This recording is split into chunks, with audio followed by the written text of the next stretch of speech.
How do you make money in the livestock business? That's a question I get asked a lot as a full-time farmer.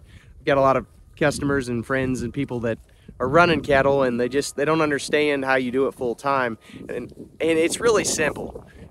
You just buy low and sell high, right? That's what everybody's going to tell you. Well, the honest truth of it is there's only a few things that you can do to increase your income as a farmer. And those are pretty simple, but hard to do.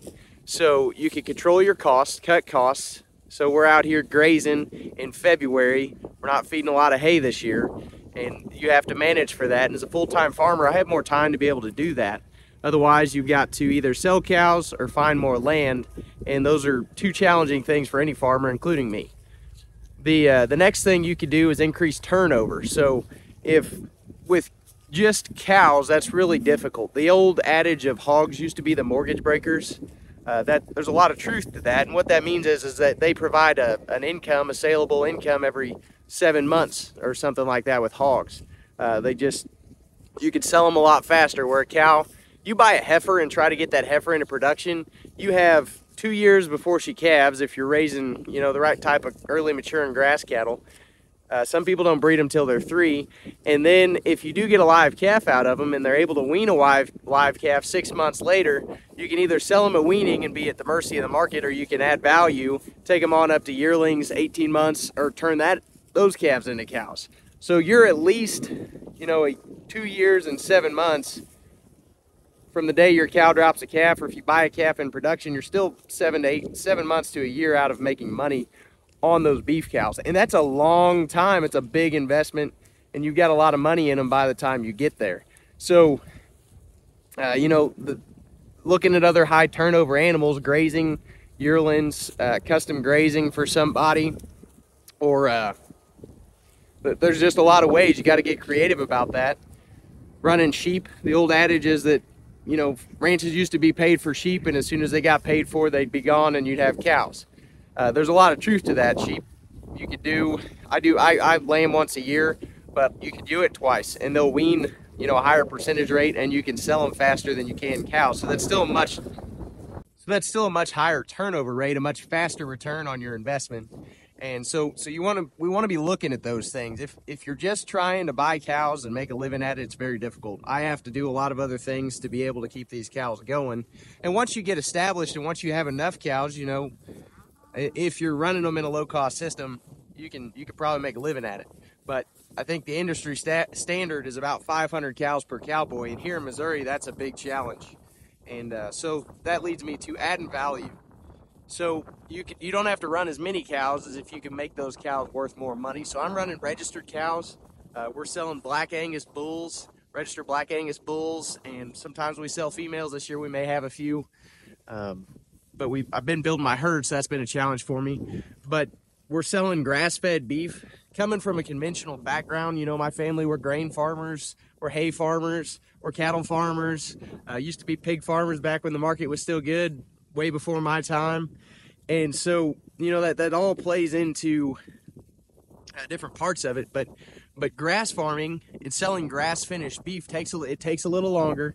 But the quality is good. It's what the people want, and selling what people want is the easiest marketing plan that you could have. My grandpa always said, find your market and then build your business towards it. And so people are wanting grass-fed beef. They're wanting local beef. They're wanting beef that they can trust. They're not wanting to just buy Argentina products or products shipped out of Australia. No offense, Australian friends. But, people are wanting to eat American beef, locally grown, ethically grown by local farmers, and putting a face and a story behind that beef is very valuable.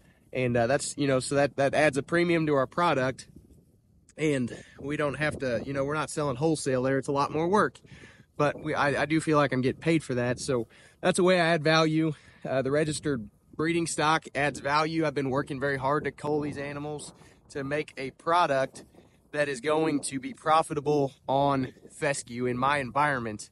And that is something that was really hard for me to find when I came back as bulls and cows. I like the black cattle. They're easy to sell.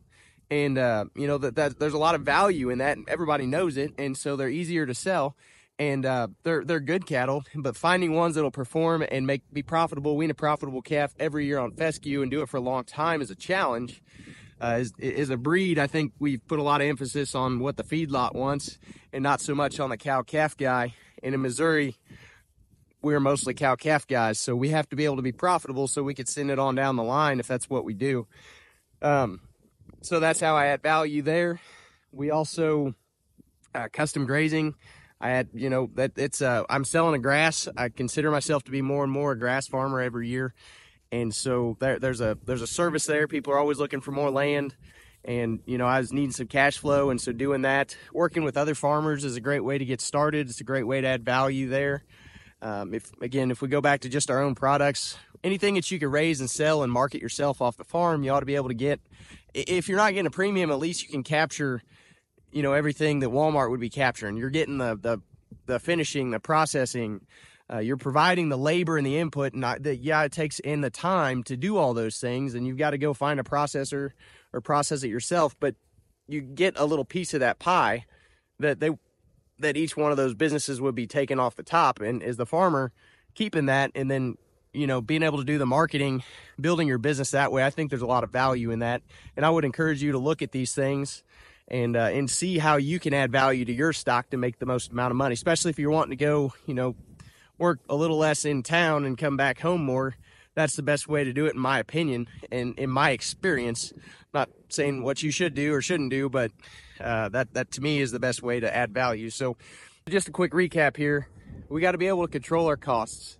We got to look at turnover. How can we sell more products, sell them faster? And how can we add value to those products so that we get a little bit more of the piece of the pie? And that way we're able to stay closer to home and work more off the farm, because we're adding that value. We're getting more return for our work. So I hope this helps you guys. If you guys have any questions about what I'm doing, you know, our livestock, that kind of stuff, check out our Facebook, our website. Like, subscribe, follow for more. That really helps me continue to be encouraged to put out more content here. I enjoy making this stuff, and I enjoy interacting with you guys, and I'm hoping to do some farm tours later on this year. If you're interested, let me know. I'll get you signed up, and we'll put something together. Thanks, guys.